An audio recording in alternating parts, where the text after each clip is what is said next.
భగవంతు అవతారాల గురించి తెలుసుకుంటున్నాము. ఈ భగవంతుని యొక్క అవతారాలను భాగవతంలో మొదటి స్కందంలో 3వ అధ్యాయంలో చెప్పబడింది భగవంతుని అవతారాలు. అదే విధంగా రెండవ రెండవ స్కందంలో 7వ అధ్యాయంలో కూడా కొన్ని అవతారాల గురించి చెప్పబడింది. అసలు ఈ భగవంతుని అవతారం అంటే ఏమిటి అని మనము మొదట తెలుసుకోవాలి. అవతారం అని చెప్తాం కదా! ఏమిటి అని చూసినప్పుడు ఈ భౌతిక జగత్తు కొరకు భగవత్ రాజ్యము నుండి భగవంతుడు ఒకానొక భగవత్ రూపముతో వచ్చినటువంటి రూపమే అవతారం అని చెప్పబడుతుంది. ఈ భగవంతుని యొక్క రూపాలు అనంతాలు. ఎలాగంటే ఒక సముద్రం ఉన్నప్పుడు ఆ సముద్రంలో తరంగాలు ఉంటాయి. ఆ తరంగాలకు అంతమే లేదు. ఎందుకు అంటే ఒకదాని వెంబడి ఆ తరంగాలు వస్తూనే ఉంటాయి. దానికి అంతం అనేది లేదు. అదే విధంగా భగవంతుని యొక్క ఈ, ఈ అవతారాలకి కూడా అంతం అనేదే లేదు. అయితే భగవంతుడు మొదట 6 విధాలుగా అవతార రూపాల్లో ఉన్నారు. అవేమిటి? పురుషావతారాలు. ఆ పురుషావతారాలలో మనము కారుణోదక సాయి విష్ణు, గర్భోదక సాయి విష్ణు, క్షీరోదక సాయి విష్ణుగా వచ్చారు. అదే విధంగా గుణావతారాలు. బ్రహ్మ, శివుడు, మహేశ్వరునిగా ఆ రూపాలలో వచ్చారు. సత్యావేశ అవతారాలు. ఆ సత్యావేశ అవతారాలలో వ్యాస మహర్షి, నారద మహర్షి వీళ్ళందరూ కూడా రావడం వచ్చింది. తర్వాత మన్వంతర అవతారాలు. మోహిని రూపంలో అవతారము, ఆహ్, యజ్ఞుడు, విభుడు అలాంటి అవతార రూపాల్లో వచ్చారు. తర్వాత యుగావతారాలు. యుగావతారాలలో ఇప్పుడు చైతన్య మహాప్రభు కూడా యుగావతారము. శ్రీరామచంద్రుడు కృష్ణ భగవానుడు ఇలాగా అవన్నీ కూడా యుగావతారాల రూపాలలో వస్తాయి. ఆ విధంగా అవతారాలున్నాయి. ఇంకా మనము ఈ మొదటే మనం తెలుసుకున్నాము. ఈ భగవంతుని యొక్క అవతారాలకు అనంతాలు కాబట్టి దానికి అంతమే లేదు. అయితే మనకు తెలిసి కొన్ని భాగవతంలో ఇచ్చినటువంటి ఈ అవతారాల గురించి మనం ఈరోజు తెలుసుకుంటాము.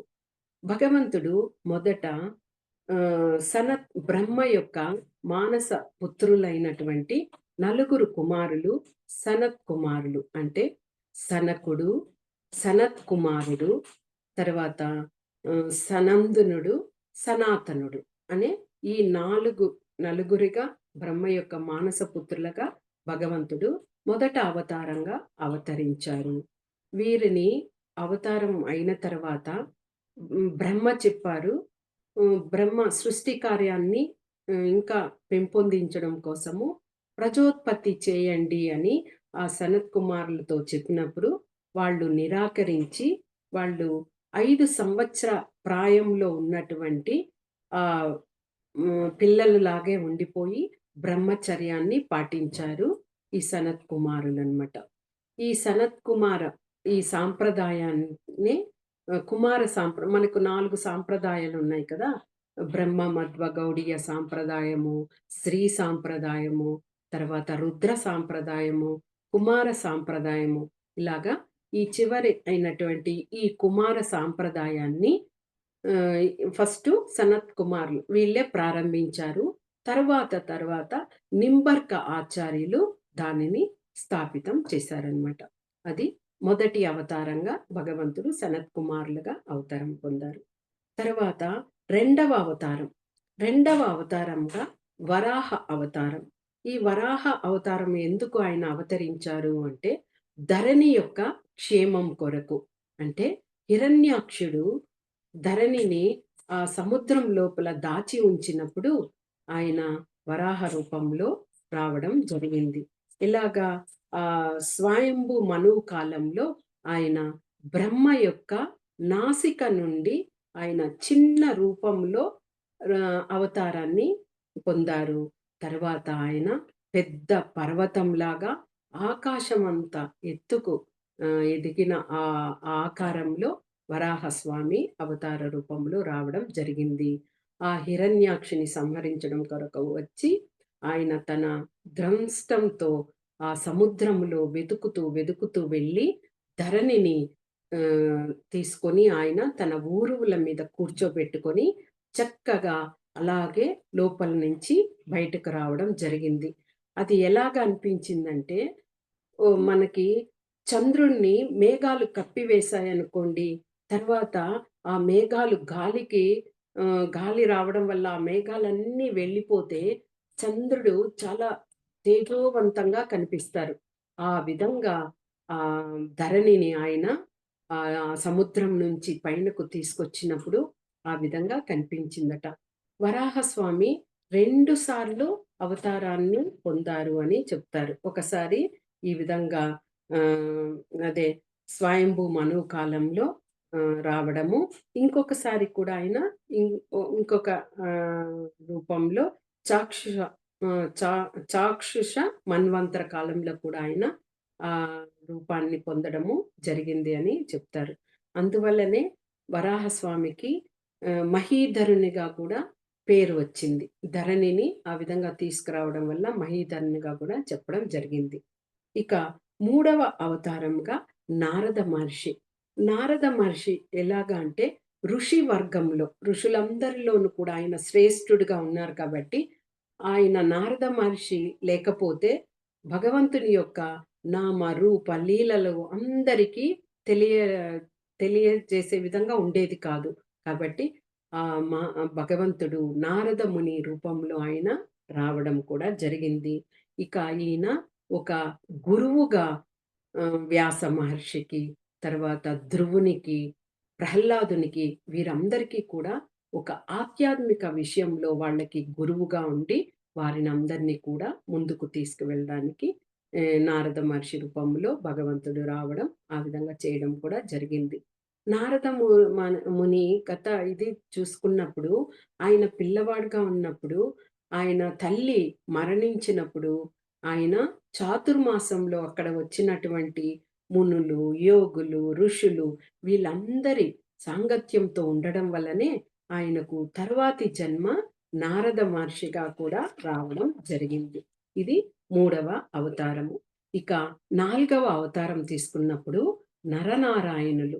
ఈ నరనారాయణులు ధర్ముడు, మూర్తి అనే వారికి భగవంతుడు నరనారాయణులుగా జన్మించడం జరిగింది.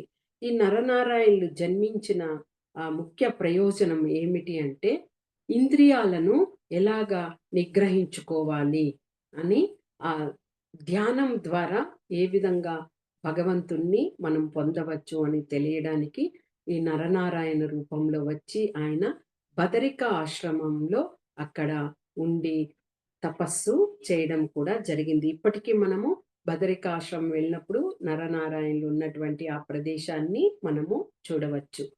అంటే ఇంద్రియాలను ఎలాగ నిగ్రహించాలి అన్న దానికి వాళ్ళు నిదర్శనంగా నిలిచారు. వాళ్ళు ఆ విధంగా తపస్సు చేస్తున్నప్పుడు ఇంద్రుడు వాళ్ళ తపస్సును భగ్నం చేయాలని చాలామంది అప్సరసలను అక్కడికి పంపడం జరిగింది. అలాగ పంపినప్పుడు ఈ నరనారాయణులు వీళ్ళు స్వయంగా వాళ్ళు ఊర్వశినే సృష్టించడం జరిగింది. అంటే మనము భగవంతుని యొక్క సౌందర్యమైన ఆ రూపము మన హృదయంలో ఉన్నప్పుడు, ఇంకొక సౌందర్య రూపానికి మనం ఎందుకు ఆకర్షణ కాబడాలి అని వాళ్ళు ఇంద్రియ నిగ్రహం లో వాళ్ళు కరెక్ట్‌గా ఉండే ఆ విధానాన్ని వాళ్ళు ఆ నరనారాయణులు తెలియజేశారు. ఆ రూపంలో భగవంతుడు నరనారాయణులుగా వచ్చి ఆ విషయాన్ని తెలియజేశారు. ఇక ఐదవ లో కపిలముని. కపిలముని ఆయన మనకి కర్దమ ముని తర్వాత దేవహూతి వీరికి కుమారునిగా ఆయన ఆవిర్భవించడం జరిగింది. కపిలముని సాంఖ్య జ్ఞానం అంటే మన భౌతిక పరమైనటువంటి మన దేహము, ఆత్మ, ఆత్మ గురించి విశ్లేషణ పూర్తిగా ఏ విధంగా మనం ఎవరము, భగవంతుడెవరు, మనకి భగవంతునికి ఉన్నటువంటి ఆ సంబంధం ఏమిటి, ఆత్మను ఏ విధంగా మనము ఆత్మభావాన్ని మనం తెలుసుకోవాలి అనే ఆ తత్వాన్ని తల్లి అయినటువంటి దేవహుతికి ఆయన తెలియజేశారు. ముఖ్యంగా భౌతిక తత్వాలను గురించి ఆయన పూర్తిగా వివరణ కూడా ఇవ్వడం జరిగింది. సాంఖ్య జ్ఞానాన్ని కూడా తెలియచేయడం జరిగింది. మామూలుగా సాంఖ్య జ్ఞానము అంటే మనము గణితము అలాగా అనుకుంటాము. కానీ ఆ కపిలుడు వేరనమాట. ఆ గణితం గురించి తెలియజేసిన కపిలుడు వేరు. భగవంతుడు ఈ విధంగా కపిలావతారంలో కూడా రావడం జరిగింది. తరువాత అవతారము దత్తాత్రేయుడు. దత్తాత్రేయుడు ఈయన అత్రి మహాముని, అనసూయ వీరికొచ్చి కుమారునిగా ఆవిర్భవించడం జరిగింది. అనసూయ త్రిమూర్తులైనటువంటి మహావిష్ణువు, బ్రహ్మ, శివుడు వీరినందరినీ తన కుమారునిగా పొందాలి అని కోరుకోవడం వల్ల ఆయన దత్తాత్రేయునిగా ఆవిర్భవించడం జరిగింది. ఈ దత్తాత్రేయుని రూపంలో ఉన్నప్పుడు ఆయన ఆత్మతత్వాన్ని గురించే ఆయన అందరికీ కూడా తెలియచేశారు. ఇలాగా తెలియచేసిన తెలియచేసిన ఇప్పుడు ఆయన అలర్కుడు, ప్రహ్లాదుడు వీరందరూ కూడా దత్తాత్రేయుని మూలంగా ఆ తత్వజ్ఞాన విషయాలన్నింటినీ కూడా వారు తెలుసుకున్నారన్నమాట. ఇక ఏడవ రూపముగా ఆయన యజ్ఞుని అవతారంగా ఆవిర్భవించడం జరిగింది. యజ్ఞుడు ఆయనొచ్చి రుచి ప్రజాపతి అయినటువంటి రుచి, ఆకూతి వారి యొక్క కుమారునిగా ఆవిర్భవించారు. ఈ ఆకూతి స్వయంభూ మనువు యొక్క కుమార్తె. ఈయనకు యజ్ఞుడు ఆవిర్భవించారు. ఈ ఈయన యొక్క ప్రయోజనం ఏమిటి అంటే ఆ స్వయంభూ మనువు యొక్క ఆ కాలంలో ఇంద్ర పదవికి ఎవ్వరు కూడా అర్హత కలిగిన వాళ్ళుగా ఎవ్వరు లేదనమాట. అలాంటి సమయంలో యజ్ఞుడే ఆ ఇంద్ర పదవిని అలరించారనమాట. అంటే ఒక్కొక్కసారిగా ఆ పదవికి అర్హత కలిగిన వాళ్ళు 100 యజ్ఞాలు చేసిన వాళ్ళు ఆ విధంగా ఇంద్ర పదవికి వెళ్తారు కదా! ఆ విధంగా ఆ కాలంలో అప్పుడు ఎవ్వరు అర్హత లేకుండా ఉండడం వల్ల యజ్ఞుడే ఆయన ఇంద్ర పదవిని అలంకరించారనమాట. అది. ఇక 8వ అవతారం తీసుకున్నప్పుడు వృషభదేవుడు. ఈయన యొక్క తల్లిదండ్రులు ఎవరు? నాభి మహారాజు, మేరుదేవి. వీరి గర్భంలో వృషభదేవునిగా భగవంతుడు అవతరించడం జరిగింది. వృషభదేవునికి 100 మంది పుత్రులనమాట. ఆ 100 మంది పుత్రులకు కూడా ఆయన పూర్తిగా వర్ణాశ్రమ ధర్మాల గురించి ఆయన తెలియజేశారు. అంటే ఈ వర్ణాశ్రమ ధర్మంలో గృహస్థ జీవితంలో కూడా ఉంటూ భగవంతుణ్ణి ఏ విధంగా ఆరాధించవచ్చు అన్న ఆ విషయాలను ఋషభదేవుడు తెలియజేశారు. ఆ 100 మంది పుత్రులలో ఒక కుమారుడు మొదటి జ్యేష్ఠ కుమారుడే భరత మహారాజు. మనం భారతదేశం అంటాం కదా! ఆ భరతుడు పరిపాలించారు కాబట్టే దానికి భారతదేశం అని వచ్చింది. ఇలాగా ఆ 100 మంది పుత్రులకు ఆయన తత్వజ్ఞానాన్ని తెలియజేసి, తర్వాత ఆయన ఎంతోమంది రాజులకు అందరికీ కూడా ఆయన గొప్ప పేరు తెచ్చిన విధంగా అందరు రాజులు కూడా ఈయన్ని చూసి నేర్చుకునే విధంగా వృషభదేవ మహారాజు ఉన్నారనమాట. కానీ ఆయన అంటే ఒక సన్యాసి పరమహంస స్థితికి ఎలాగ చేరుకుంటారు అని అంటే ఆ దశలున్నాయి. కుటీచక, బహుదక, పరివ్రాజకాచార్య, తరువాత చివరిదే పరమహంస. అలాంటి ఆ పరమహంస స్టేజ్‌కి చేరుకొని భగవంతుణ్ణి ఏ విధంగా భక్తియుత సేవలో ఎలాగా మనుగడ సాధించాలి అని కూడా వృషభ మహారాజు తన కుమారులకంతా తెలియజేశారు. అంతటి గొప్ప మహారాజు చివరి కాలంలో ఆయన అవధూతగా అయ్యారు. అంటే ఆయన ఒక పిచ్చివాని లాగా అంటే అతన్ని చూస్తే అందరూ భయపడేవారనమాట.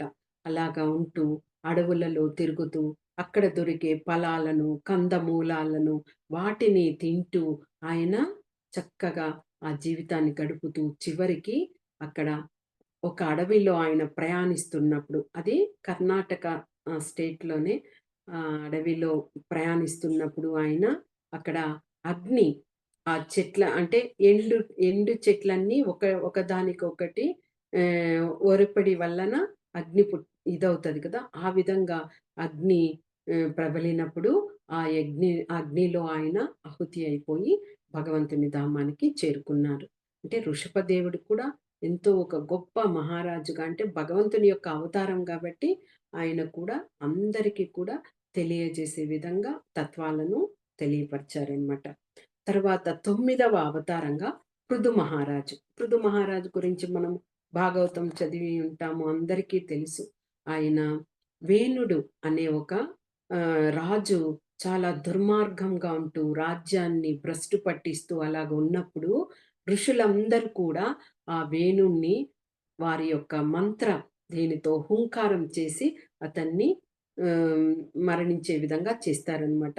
అలాగా అతన్ని చేసినప్పుడు అతనికి కొన్ని రసాయనాలతో ఆ దేహాన్ని అలాగే ఉంచడం వలన ఇంకా వారి వంశము అలాగే నిలిచిపోతుంది కాబట్టి, ఇక ఆ శరీరాన్ని వాళ్ళు మథనం చేసినప్పుడు ఆ ఊరువుల నుంచి ఒక అంగుష్ట మాత్రంలో ఒక రాక్షసుడు, అసురుడు పుట్టడం జరిగింది. అతడు వేణు మహారాజు యొక్క పాపాలనన్నింటినీ అతడు తీసుకుంటాడు. తరువాత ఆయన భుజాల్ని మధించగా అప్పుడు ఆహ్, అదే పృథు మహారాజు జన్మించడం జరిగింది. అంటే భగవంతుని యొక్క అవతారంగా పృథు మహారాజు జన్మించారు. ఈయన కూడా ఈయన జన్మించేటప్పటికే ధరణి అంతా కూడా చాలా కష్ట పరిస్థితిలో ఉన్నదనమాట. ఎందుకు అంటే వేణు మహారాజు ఆ విధంగా పరిపాలన చేయడం వల్ల పూర్తిగా ధరణి మాత ఏమీ చేయలేని పరిస్థితి. అలాంటప్పుడు పృథు మహారాజుకి కోపం రావడంతో ధరణి మీదే ఆయన ధనస్సుని ఎక్కుపెట్టినప్పుడు ఆమె గోమాతగా మారి వెళ్ళిపోయింది. పారిపోయిందనమాట. మహారాజుని చూసి భయపడి. అప్పుడు ఆయన అలాగే తరుముతూ వెళ్ళి తర్వాత ఆ ధరణి మాత చెప్పని విధంగా ఆయన ధరణి గర్భంలో ఉన్నటువంటి అదే గోమాత గర్భంలో ఉన్న అన్ని విషయాలను ఆయన పాలు రూపంలో ఇది చేసి బయటకు తీశారనమాట. ఆ విధంగా పృథు మహారాజు కూడా చక్కగా రాజ్యపాలన చేసి ఆయన కూడా భగవంతుని యొక్క ధామానికి ఇదయ్యారనమాట. తర్వాత 10వ అవతారంగా మత్స్యావతారం. ఈ మత్స్యావతారం కూడా 2 సార్లు సంభవించింది అని చెప్తారు.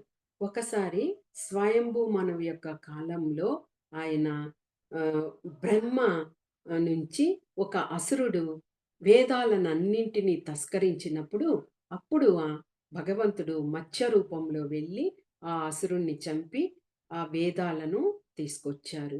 అదే విధంగా ఇంకొకసారి ఆయన భక్తుడైనటువంటి సత్యవ్రత ముని ఆయన్ని రక్షించడానికి అంటే జలప్రలయమైపోయి అంతటా నీరు నిండిపోవడంతో ఈ సత్యవ్రత మునిని రక్షించడం కోసం ఒక పడవలో వచ్చి ఆ మునిని రక్షించారు.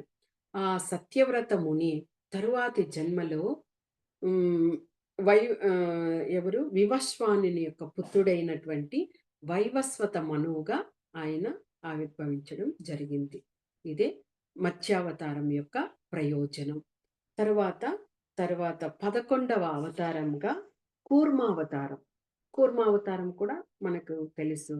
మనము అమృతం కోసం దేవదానవులందరూ కూడా క్షీరసాగర మథనం చేశారు. అలాగా ఆ మథనం చేసినప్పుడు వాళ్ళు ఆ మందర పర్వతాన్ని ఒక కవ్వముగా చేసుకున్నారు. వాసుకుని తాడుగా చేసుకొని దేవదానవులు ఇద్దరు కూడా ఆహ్, మథనం చేస్తున్నారు.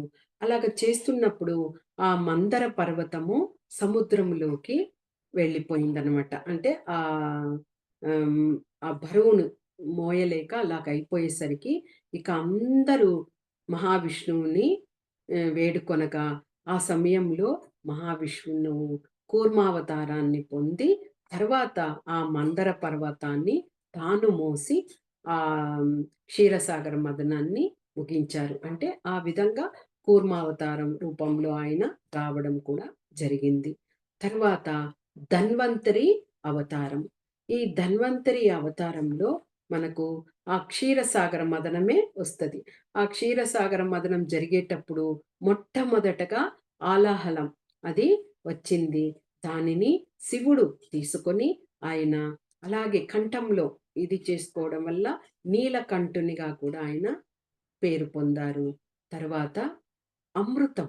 ఆ అమృతాన్ని ఈ ధన్వంతరి రూపంలో భగవానుడు ఆ అమృత భాండాన్ని తీసుకొని రావడం జరిగింది. కానీ ఈ ధన్వంతరి అంటే ఆయుర్వేద శాస్త్రం. దానికి అధిపతిగా ఆ రూపంలో భగవంతుడు అవ్వడం జరిగింది. అందుకే మనము ఎవరైనా హ్మ్, జబ్బు పడి ఉంటారు.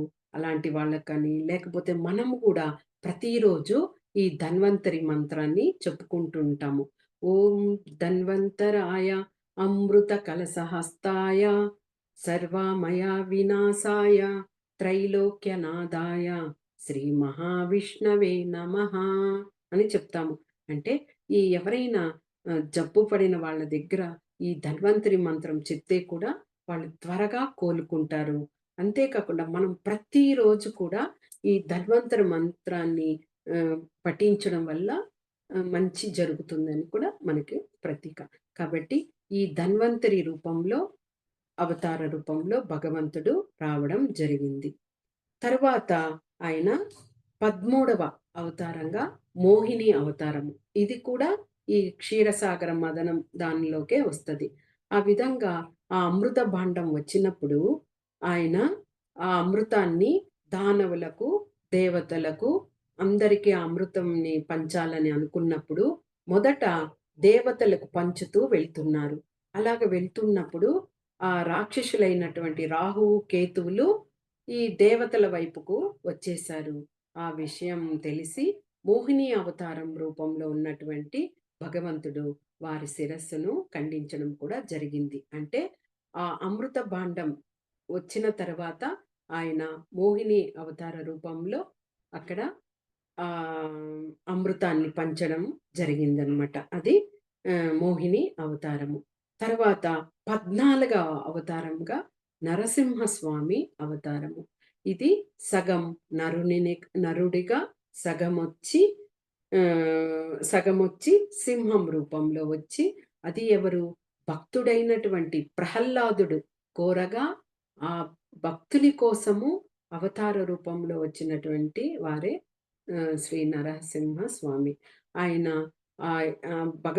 ప్రహ్లాదుడు చెప్పినప్పుడు "ఇందుకలడు అందులేడని సందేహము వలదు ఎందెందు వెదికినా అందందే కలడు" అని తండ్రికి చెప్పినప్పుడు, అప్పుడు తండ్రి ఒక స్తంభంని చూపించి హిరణ్యకశిపుడు ఆ స్తంభంలో ఉన్నాడా నీ హరి అని చెప్పినప్పుడు, ఉన్నాడు అని ప్రహ్లాదుడు పలికినప్పుడు వెంటనే ఆ స్తంభాన్ని పగలగొట్టినప్పుడు అందులో నుంచి వచ్చిన అవతార రూపమే నరసింహస్వామి. అంటే ఒక భక్తుడు యొక్క కోరికను నెరవేర్చడం కోసం భగవంతుడు ఆ నరసింహ రూపంలో రావడం జరిగింది. తరువాత హ్మ్. తర్వాత 15వ రూపంగా వామనుడు. వామనుని యొక్క అవతారము. ఈ వామనుడు కశ్యపుడు, అతిథి వారికి భగవంతుడు కుమారునిగా ఆవిర్భవించారు. వామనుడు బలిచక్రవర్తి యొక్క అండ చూసుకొని అసురులందరూ కూడా దేవతలను హింసిస్తున్నప్పుడు, దేవతలందరూ భగవంతుని మొరపెట్టుకున్నప్పుడు, అప్పుడు మహావిష్ణువు ఈ వామన రూపంలో వెళ్ళి 3 అడుగులు అడిగి, ఒక అడుగుతో ఆకాశాన్ని కొలిచారు. ఒక అడుగుతో భూమినంతా కొలిచారు. ఒక అడుగుతో ఆ బలిచక్రవర్తి యొక్క శిరస్సు మీద ఉంచి సుతల లోకానికి ఇది చేశారనమాట. కాబట్టి ఆ వామన అవతారం కూడా ప్రయోజనం ఏమిటి అంటే, అలాంటి భగవంతుడు చెప్పినట్లు ఎక్కడ అధర్మం పెరుగుతదో అక్కడ ధర్మం స్థాపించడానికి నేను వస్తాను అని చెప్పారు కాబట్టి, ఆ విధంగా వామనుని రూపంలో కూడా రావడం జరిగింది. ఇక 15వ అవతారము పరశురాముని యొక్క అవతారం. పరశురాముడు జమదగ్ని మహర్షి, రేణుక వీరికి భగవంతుడు పరశురామునిగా ఆవిర్భవించడం జరిగింది. పరశురాముని అవతారం యొక్క ప్రయోజనం ఏమిటి అంటే, బ్రాహ్మణులంతా నిర్లక్ష్యపరుస్తున్నటువంటి రాజులు, క్షత్రియులు వాళ్ళందరినీ కూడా మట్టుబెట్టడానికే పరశురాముని అవతారంలో వచ్చి, వారి మీద 21 సార్లు దాడి చేసి నాశనం చేశారనమాట పరశురాముడు. అంటే బ్రాహ్మణులు అనేవాళ్ళు భగవంతుని యొక్క మోము నుంచి వచ్చారు. ముఖతర వచ్చారు.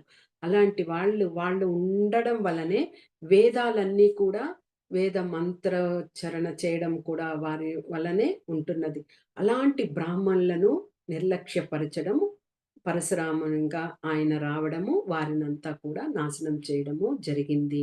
అదే విధంగా తండ్రి యొక్క ఆజ్ఞ మేర తల్లిని శిరస్సు ఖండించాలి అని అన్నప్పుడు కూడా పరశురాముని యొక్క సోదరులు ఎవ్వరూ ఆ విషయాన్ని తీసుకోలేదు. కానీ పరశురాముడు తండ్రి ఆజ్ఞకు తల్లిని తల శిరస్సును ఖండించి తరువాత ఆయన మళ్ళీ పునర్జీవితుని చేశాడనమాట.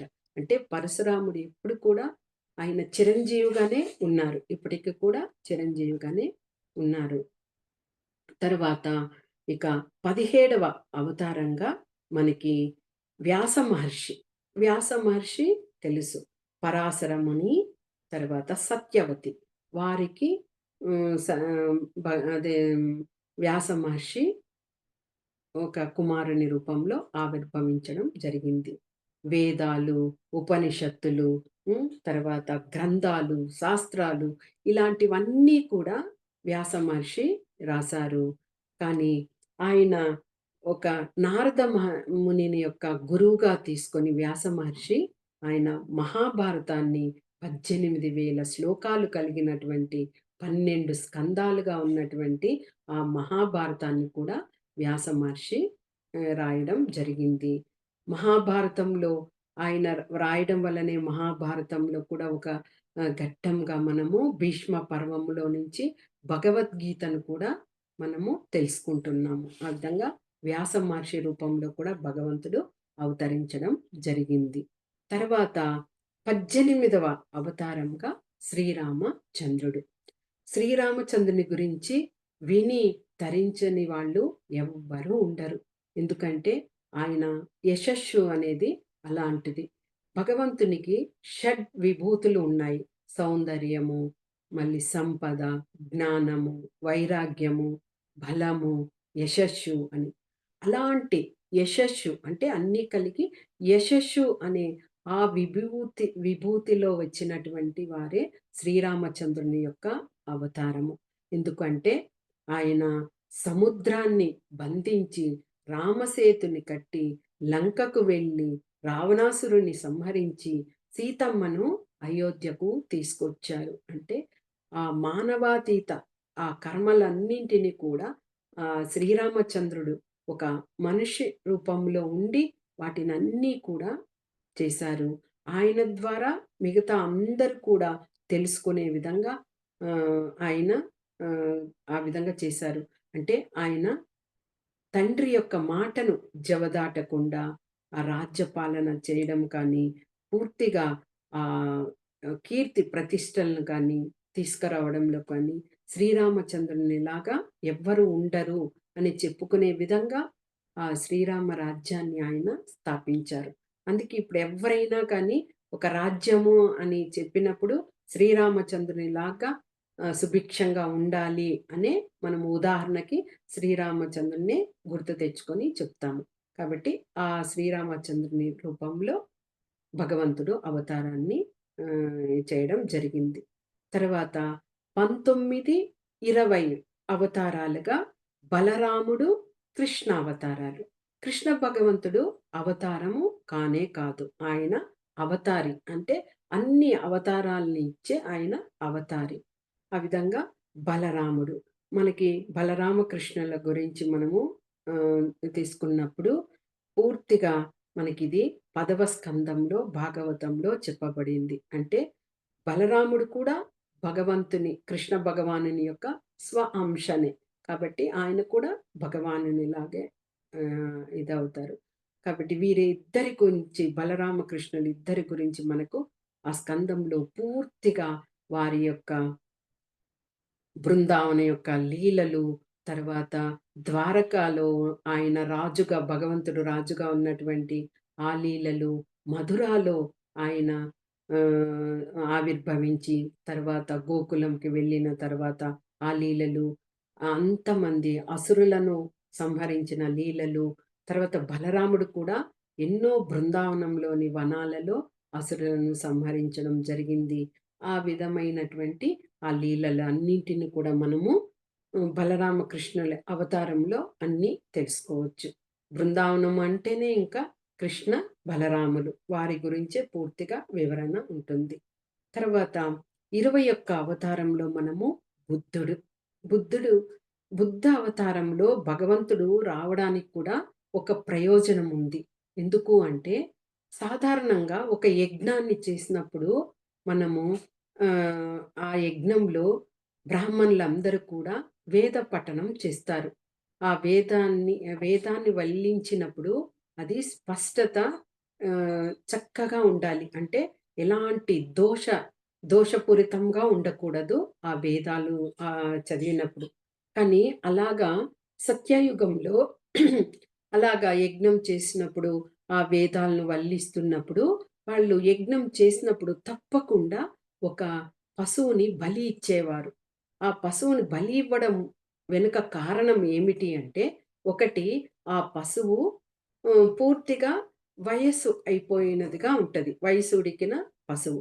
ఇక దానికి మోక్షం ఇవ్వడానికే అలాగా ఆ బలిని ఇస్తారు. పశు బలిని యజ్ఞంలో. ఇంకొకటి ఏమిటి? యజ్ఞమొచ్చి స్పష్టతగా చక్కగా వాళ్ళు ఆయా వేదాల్ని వల్లించాలి.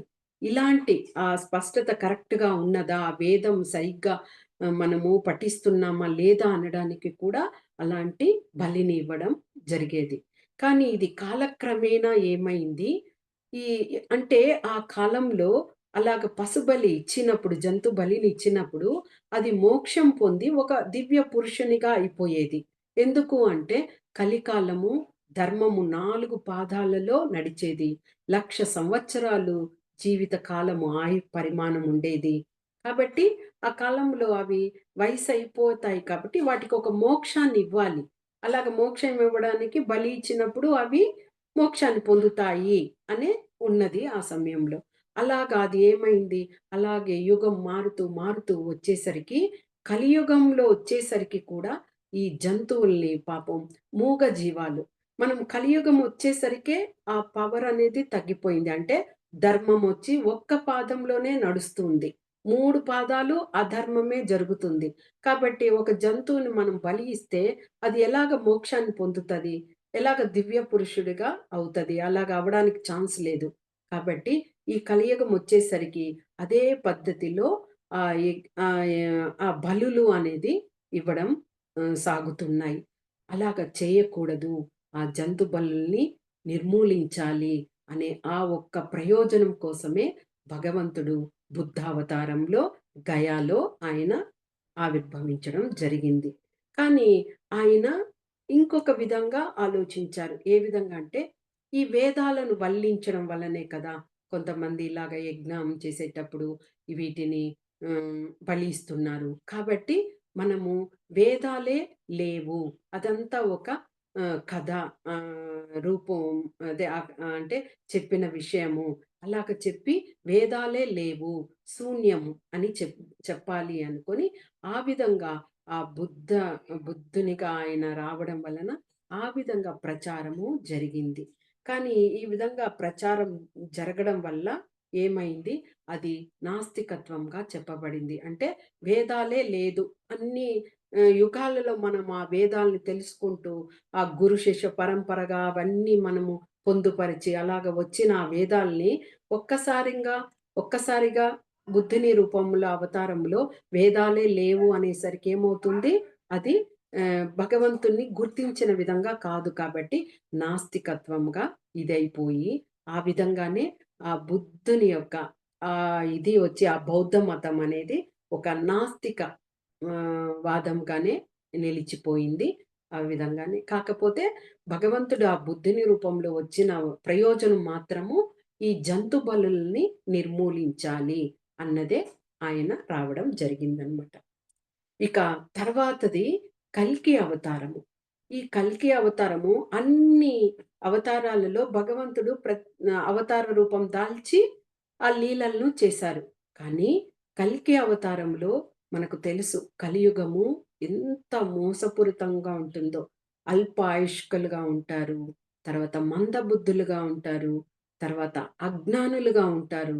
భగవంతుణ్ణి నమ్మని వారుగా ఉంటారు. ఆ విధంగా కలియుగంలో జనులందరూ ఉన్నారు. కాబట్టి ఇలాంటి సమయంలో భగవంతుడు కల్కి రూపంలో మనకి అవతార రూపాన్ని ఇవ్వరు. ఆయన ఈ కలియుగము అంతరించే సమయంలో అంటే ఈ కలియుగమేమి 4,32,000 సంవత్సరాలు 32,000 సంవత్సరాలు. మనకి ప్రస్తుతం ఇప్పుడు జరిగింది 5,000 సంవత్సరాలే. ఇంకా ఎన్నో సంవత్సరాలున్నాయి. అంత సంవత్సరంలో ఏమవుతుంది? ఈ కలియుగం అంతా కూడా పూర్తిగా భగవంతుని ఇదే లేకుండా పూర్తిగా మోసపూరితంగా అయ్యే విధంగా అయిపోతున్నది. అందుకే అలాగ జరుగుతున్నదనే చైతన్య మహాప్రభువుల వారి రూపంలో కృష్ణ భగవానుడు రావడము, ఈ హరినామాన్ని ఇచ్చి జగమంతా కూడా చైతన్యంలో తీసుకొని వస్తున్నారు. ఇప్పుడు చూడండి అందరూ కూడా హరినామాన్ని జపిస్తూ, ఆ కృష్ణ చైతన్యంలో ఉంటూ, మనం ఇది కలియుగంలో లాగా ఉంటే కూడా చాలామంది భక్తులు ఉండడం వల్ల కలియుగం అని అనిపించే విధంగా కాకుండా మార్పు చెందుతూ వస్తున్నది. ఇంకా కొన్ని సంవత్సరాల్లో చూస్తే అంతటా కృష్ణమయమే అవుతది. పూర్తిగా హరినామమే ఇదవుతూ పూర్తిగా మళ్ళీ మనం కృతయుగంలోకెళ్ళిపోయామేమో అన్నట్టుగా అలాంటి పరిస్థితులు రావడానికే ఇప్పుడు జరుగుతున్నాయి. కానీ కలి ప్రభావము ఎందుకంటే కలిపురుషుడు భగవంతుడు ఇచ్చిన దీని ప్రకారము కలిపురుషుడు ఎక్కడ ఉన్నాడు? ఈ మద్యము, మళ్ళీ స్త్రీలోలులై ఉంటారే అలాంటి ప్రాంతంలో, ధనమున్న ప్రాంతంలో, బలులు జరిగే ఏం అదే ఈ జంతువులను బలి ఇచ్చే ప్రాంతంలో, హ్మ్. మాదక ద్రవ్యాలున్న అలాంటి ప్లేసుల్లోనే ఈ కలిపురుషుడు ఉన్నాడు. కాబట్టి ఇక అదే విజృంభణగానే ఉన్నది కలియుగంలో. మనం ఎంతగా భగవంతుని గురించి తెలియజేస్తూ, ఎంత చేస్తూ ఉంటే కూడా కొంతమంది అజ్ఞానంతోనే ఉన్నారు. కాబట్టే కల్కి భగవానుడు మాత్రము ఆ చివరి దశలో యుగము అంతమయ్యే దశలోనే వస్తారు. ఆయన ఒక అశ్వము మీద అదే కత్తిని పట్టి ఒక అందరిని కూడా చంపడానికి ప్రయత్నిస్తారనమాట. ఎలాంటి సమయంలో ఎవరైతే గృహాలలో హరినామం చెప్పకుండా ఉంటారో, లేకపోతే నామమాత్రమైన సాధువులులాగా ఉంటారో, సాధువులు ఎందుకు? వాళ్ళు అందరినీ ఉత్తేజితులను చేసి చక్కగా ధ్యానం చేసే విధంగా అలాగా మంచి విషయాలను తెలియచేయాలి. వాళ్ళు ఈ కలియుగంలో ఎలాగా నామమాత్రంగా ఉన్నారు. పేరుకు సాధువులు కానీ అన్నీ భౌతిక పరమైన ఇంద్రియాలకు, త్రిగుణాలకు ఇలాగా లోబడిపోయి అలాగే ఉన్నారు. కాబట్టి అలాంటి ఆహ్, నామమాత్ర సాధువులు ఎప్పుడైతే ఎక్కువ అయిపోతారో అలాంటి సమయాల్లో పూర్తిగా యజ్ఞాల గురించే మర్చిపోతారో జనులు. అంటే యజ్ఞం ఎందుకు? యజ్ఞకు చరమభోక్త భగ కృష్ణ భగవానుడు, మహావిష్ణువు. కాబట్టి అలాంటి యజ్ఞాలనే మర్చిపోయారనుకోండి జనాలందరూ ఇక యజ్ఞం చేయకుండా వర్షాలు ఉండవు. ఎందుకు? ఆ యజ్ఞాలు చేయడం వల్లనే ఆ దేవతలకంతా మనము హవిష్యులను ఆ యజ్ఞ ఫలితంగా ఇస్తున్నాము హవిష్యుగా. కాబట్టి అలాగే యజ్ఞాలు కానప్పుడు ఏమవుతుంది? అందరూ మర్చిపోతే ఇంక కలియుగము సమాప్తికి ఇదవుతది. ఇలాంటివన్నీ జరిగే సమయంలో మాత్రమే కల్కి భగవానుడు ఆయన ఆవిర్భవిస్తారనమాట. ఇది ఒక అవతారము. తర్వాత 23వ అవతారంలో హయగ్రీవ అవతారము. సాధారణంగా ఈ హయగ్రీవ అనే రూపం ఏమిటి అంటే, హయ అంటే హార్స్ అంటే అశ్వము. గ్రీవము అంటే మెడ. అంటే మెడ భాగాన్నుంచి అశ్వము రూపంలో ఉన్నటువంటి అవతారమే ఇది హయగ్రీవ అవతారం. కానీ భగవంతుడు ఈ హయగ్రీవ అవతారము ఎత్తడానికి కూడా ప్రయోజనం ఏమిటి అంటే, ఒక హయగ్రీవుని రూపంలో ఉన్నటువంటి ఒక అసురుడు ఉండేవాడనమాట. అతడు బ్రహ్మ నిర్వహించే అదే అతడు బ్రహ్మ కోసము తపస్సు చేశాడు. అలాగ తపస్సు చేసినప్పుడు బ్రహ్మ మెచ్చి అతనికి ఏం వరం కావాలి కోరుకో అన్నప్పుడు, ఆ హయగ్రీవుడైనటువంటి అసురుడు ఏం చేశాడు, నాకు మరణమే ఉండకూడదు అని కోరుకున్నాడు. కానీ యాక్చువల్‌గా మనము భగవద్గీతలో కూడా తెలియజేయబడిన విషయం ఏమిటి? మనము ఒకసారి జన్మించాము అంటే తప్పకుండా మరణం కూడా పొందాలి కదా! అలాగే మరణించిన వాళ్ళు తిరిగి జన్మను పొందుతారు. కాబట్టి ఈ హయగ్రీవ అసురుడు చెప్పిన దానికి బ్రహ్మ ఆహ్, నసేమిరా ఒప్పుకోలేదనమాట. అప్పుడు మళ్ళీ ఏం చేశాడు ఈ హయగ్రీవుడు, అయితే నా రూపంలో ఉన్నటువంటి ఉన్నతని యొక్క అతని చేతిలోనే నేను మరణించాలి. అంటే ఈ హయగ్రీవుడికి తెలుసు. ఏ భగవంతుడు కూడా ఇలాంటి రూపంలో రాడు ఏమో అని ఊహించాడు. కానీ భగవంతుడు బ్రహ్మ అతనికి తథాస్తు అని పలికాడు. ఒకసారి బ్రహ్మ యజ్ఞము చేస్తూ ఉన్నప్పుడు అందరూ కూడా మొరపెట్టుకున్నారు. ఎందుకు?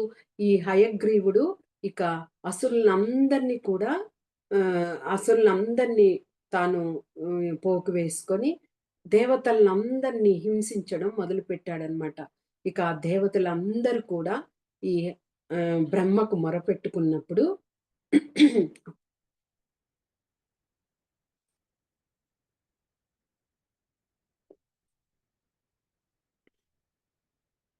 బ్రహ్మకు మొరపెట్టుకున్నప్పుడు అప్పుడు బ్రహ్మ ఒక యజ్ఞాన్ని ఆరంభించారు.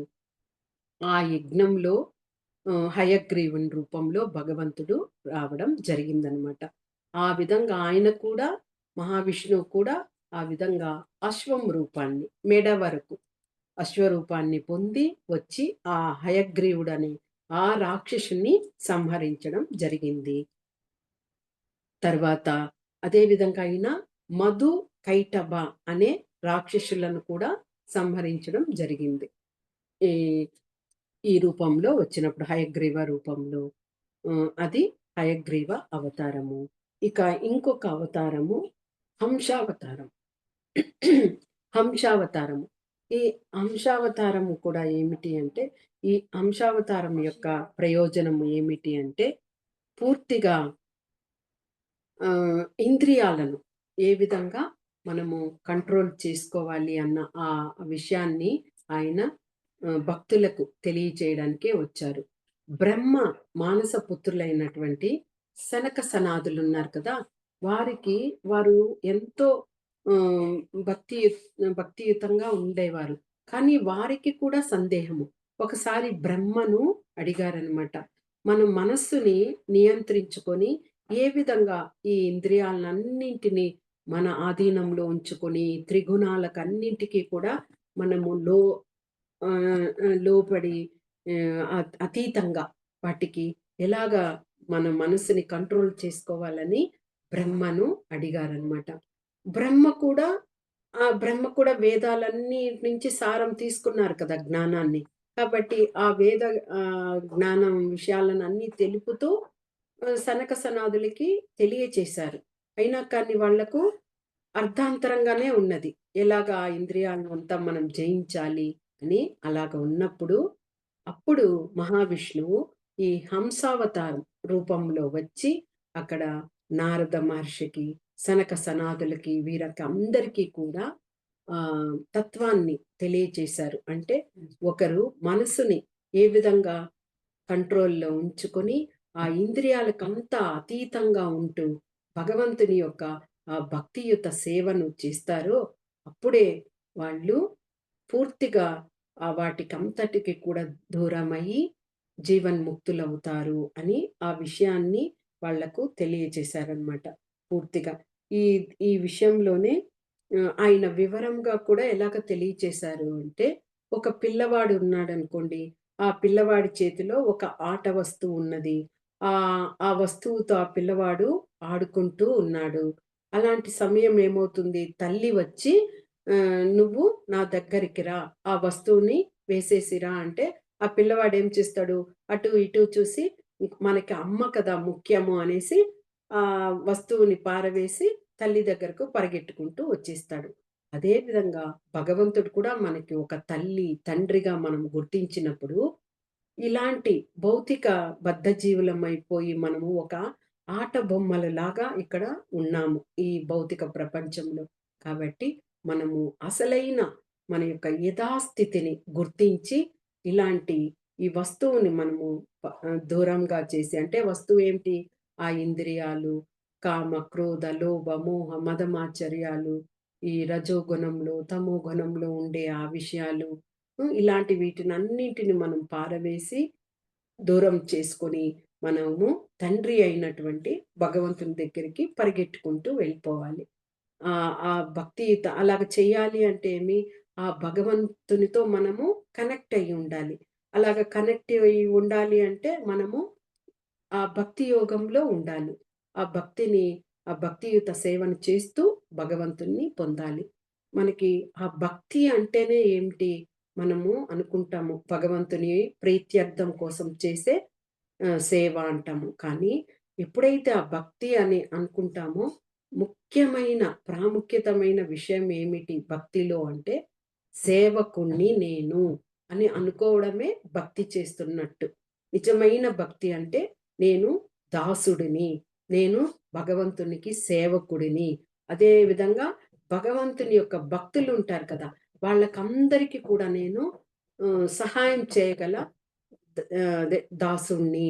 దాసాను దాస దాస అని అంటాము. ఆ విధంగా నేను దాసుడిని అని ఎప్పుడైతే మనం అనుకుంటామో అదే భక్తి.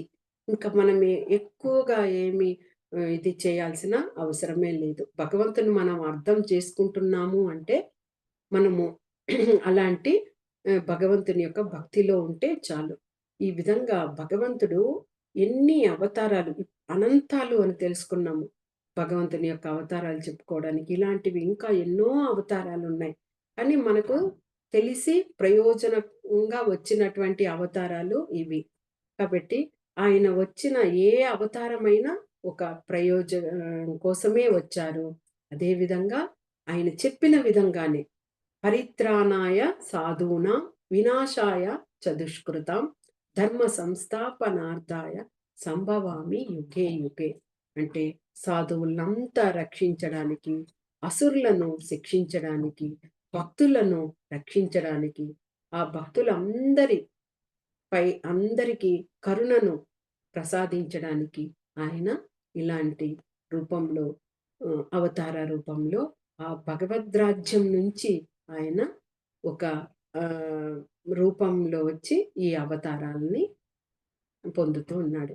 ఇలాంటివి అలాగే జరుగుతూ ఉంటాయి. ఇప్పుడు కూడా మనకి తెలియదు. మనం కలియుగంలో ఉన్నాము. మనకి కలియుగంలో ఉండడం వల్ల ఏమీ తెలీము. ఇదే సమయము ఎక్కడో ఒక చోట త్రేతాయుగం జరుగుతూ ఉండవచ్చు. ఎక్కడో ఒక చోట ద్వాపర యుగంలో ఉండవచ్చు. ఎక్కడో ఒక చోట కృతయుగం కూడా జరుగుతూ ఉండవచ్చు. అప్పుడు ఆయన అలాగా అవతారాలన్నీ పొందుతూ ఉండవచ్చు. ఎందుకు మనకే తెలియకపోవచ్చు. ఇప్పుడు కలియుగంలోనే ఎంతోమంది అవధూతల్లాగా అంటే భక్తి విషయంలో భక్తులులాగా అవధూతలు అంటే ఎంతోమంది ఇప్పుడు వస్తున్నారు. మేమే భగవంతుడు అనేసి ఇది చేస్తున్నా అలా కాదు. నిజమైన అవధూతలు కూడా ఉన్నారు. నిజమైన భగవంతుని ప్రతినిధులు, ఆచార్యులు ఉన్నారు. ఇప్పుడు గోస్వాములు, ఆచార్యులు వీరందరూ కూడా భగవంతుని ప్రతినిధులుగా వచ్చి మనకు అన్ని సందేశాలని ఇచ్చి వెళ్ళారు. ఇప్పుడు ప్రస్తుతం భగవంతుని యొక్క ప్రతినిధుల్లాగానే మన ఇస్కాన్ సంస్థ తరపున కూడా జై పతాక హిస్ హోలీనెస్ జై పతాక స్వామి గారున్నారు. ఆయన ప్రతిరోజు ఇచ్చేటువంటి ఆ ఉపన్యాసాలు అవన్నీ వింటూ ఉంటేనే చాలు మనకి ఆ భగవంతుని యొక్క ఆహ్, హ్మ్. రూప, వర్ణన, లీలలు వీటినన్నీ తెలుసుకుంటేనే చాలు. ఎందుకంటే భగవంతుడు భగవద్గీతలోనే చెప్పారు. "జన్మ కర్మ చమే దివ్యం ఏవం యో వేత్తి తత్వతః త్యక్త్వా దేహం పునర్జన్మ నైతి మాం ఏతిషో అర్జున" అన్నారు. ఓ అర్జున ఎవరైతే ఆయన చేసిన కర్మలకు కూడా అన్నీ కూడా అద్భుతాలు. అలాంటివి ఆయన యొక్క కర్మలను, రూపాన్ని, లీలలను ఆయన గురించి ఎవరైతే తెలుసుకుంటారో, అలాంటి వాళ్ళందరూ కూడా ఆ భగవంతుని ధామానికి నన్ను చేరుకుంటారు అని ఆయన అభయం ఇస్తున్నారు చక్కగా. దీనికొచ్చి ఇంక వేరే ఇది